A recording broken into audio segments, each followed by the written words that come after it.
This happened a few years ago in my old one-person flat.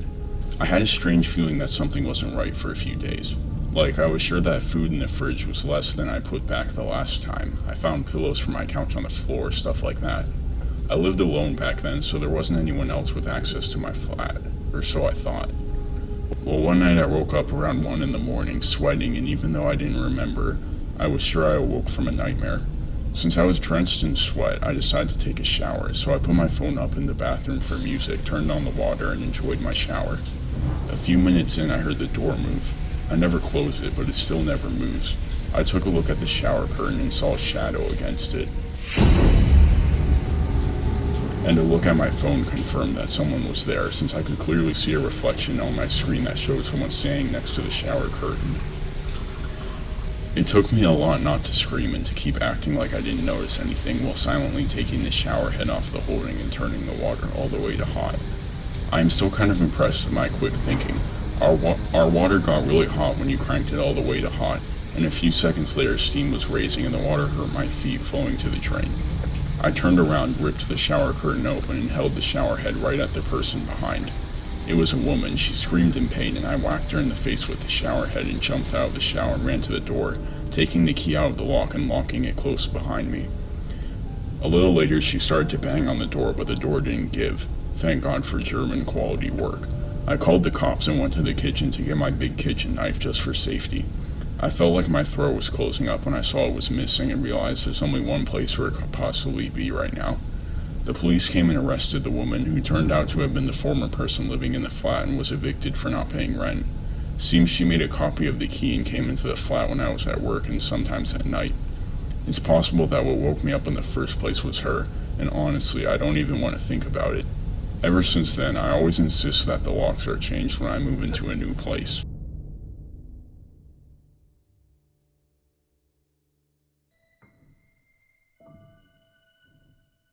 So this was back right after 9/11 happened. I'm a female, 24 years old, and was driving by myself across country to get my son, who was with my ex. I had been out of state taking care of a sick family member. It was the middle of the night in New Mexico, and I saw police lights behind me. I was exhausted and annoyed because I hadn't been speeding or anything. There were really not any other cars on the road at the time, and I was close to the exit for the hotel I had planned to stop at for the night. I pulled over and the cop came over to the driver's side window, which in itself was weird because usually they come to the passenger side window on busy roads, and this was a highway. So I gave him all my stuff and he just stared at me for the longest time. He walked to his car and then returned almost immediately. He told me to step outside the car. Okay, I was worried at this point because I had gotten tickets before, but being asked to step outside the car was not the norm. I did as he said, and he asked if I had been drinking. I said I hadn't, and then I asked why he pulled me over. He said I was driving erratic, which is not true. He then asked me if I was a terrorist, which was absurd. I was a young American white woman just driving, so there was really no reason for this question. It was weird, and I was a veteran with an ID also. He gave me a walk-the-line drunk driving test, which I passed, and then said he needed to search my car to see if I had drugs. I thought about this for a minute because I knew my rights and all, but it was so late and I was so tired. I just didn't want to deal with all the bullshit of refusing, so I gave him the okay because I knew I didn't have anything in my car. So when he got to my truck, he opened up a small suitcase I had that was full of my dancer stuff. He asked about it and I told him I was a stripper. This really set him off and he started screaming at me about being a trash person.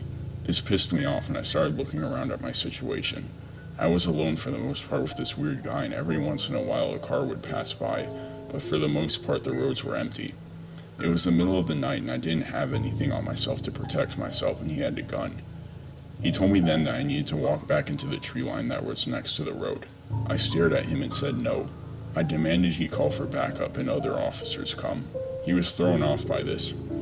I said I wanted a female officer and I would no longer comply with anything he said, and I started trying to wave down cars when they did pass by. He told me to calm down, wrote out a speeding ticket, and let me go. I never paid the ticket and never heard a word about it. This was 20 years ago. At the time I was really shaken and just forgot about it, but looking back I don't think he was a real cop.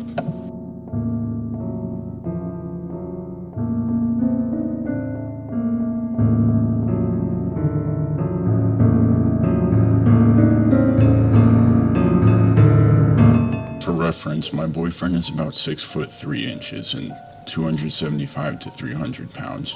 He's very stocky, has a military style haircut since he's prior military, usually always wears a shirt with guns on it in some way, and has a fierce beard. This is important to this story. About 3 years ago, my boyfriend and I moved into a house with a couple of roommates near downtown in a big city of Michigan. I'd sent him to the store for some staples while I started unpacking. He texted me just after getting out of the store to say he had the weirdest thing happen to him in the parking lot, but he would tell me when he got home. 10 minutes later, he texted again saying he was super creeped out and jokingly said, "If I'm not on my way in 5, send help." This is normal for his kind of humor. When he got home, he told me that on his way from the parking lot, a man stopped him offering compliments on his beard. It happened a lot, so we didn't think much of it. The guy was dressed as if he were a lawyer or a real estate agent with nice shoes and a nice watch. Very clean cut, so he wasn't uncomfortable. He said thanks and began walking inside.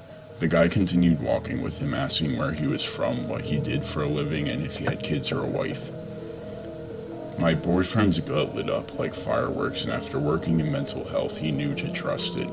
He made up answers and told him to have a nice day. The man said, "If you're ever interested in a new line of work, you're just the guy we're looking for." My boyfriend continued walking without responding and didn't look back. A few minutes into shopping, he noticed the same man was appearing in the same aisles as him, but would then turn around and go the other way. At one point, he said he was sure the man snapped a photo of him from the other end of an aisle. We both commented on the craziness and said that's some trafficking shit, but let it go as it was over now and not really wanted to believe it. Days later, we ran to the store to pick up some late night snacks. We parked the car what felt like miles from the store and began walking in. Thankfully, I don't really startle easy when we are out together because we both conceal carry, so I know if someone tried to attack either of us, we're decently prepared. But I still jumped when a man's voice yelled out my boyfriend's name and added, "And his pretty wife." My boyfriend said keep walking and don't hesitate. Thankfully, I knew what he meant and hauled my ass into the entryway of the store as I watched them walk and talk while watching for any suspicious people or cars around them. When they were almost inside, I went into the store and started chatting with the greeter so he didn't get a chance to talk to me. The man again showed up in the aisles we were in and at one point looked to be texting on his phone but was holding it up in front of him. I'm almost positive that he took a photo of us. We didn't finish getting snacks and just left the store. I waited with the greeter as my boyfriend got into the car so I didn't have to walk through the dark lot. I'd been a power lifter at that point for a little over a year and was in great shape. I was in the gym every day at the same time due to my work schedule and usually had my girl roommate with me, but today I was alone for a quick and light lifting session. I wasn't a minute into my gym time when that same guy walked in. I had never seen him there before and it instantly felt like vomiting. I texted my boyfriend, but he was away for the military, so he was now panicking from a distance. Remember your training and keep your cool. He wasn't in gym attire and didn't have a bag with him. We were also at the gym furthest from the area we were from, so I'm not sure why he would have chosen it as he didn't have the I love the gym vibe. He came over and said hello, and I politely said hello back but didn't continue the conversation. He said a few more things and the guy a few machines over, I think, could tell I was uncomfortable. He came over and pretended to be my friend, asking if I was ready to go. I said yes and just needed to grab my things. The creeper man asked where my husband was and I pretended not to hear him as I kept walking. When I came out, he was gone, but my new best fake friend was waiting on the bench outside the locker room. He said that the man had left, but he had let the staff know what happened and they said he wasn't even a member, but he said that he was there to pick up his girlfriend. My new best friend walked me to my car and I switched gyms.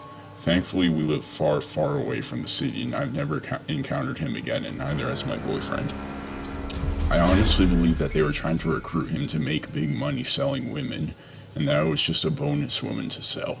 Thank God for strangers who stand up and save women. Y'all will never realize how important you are.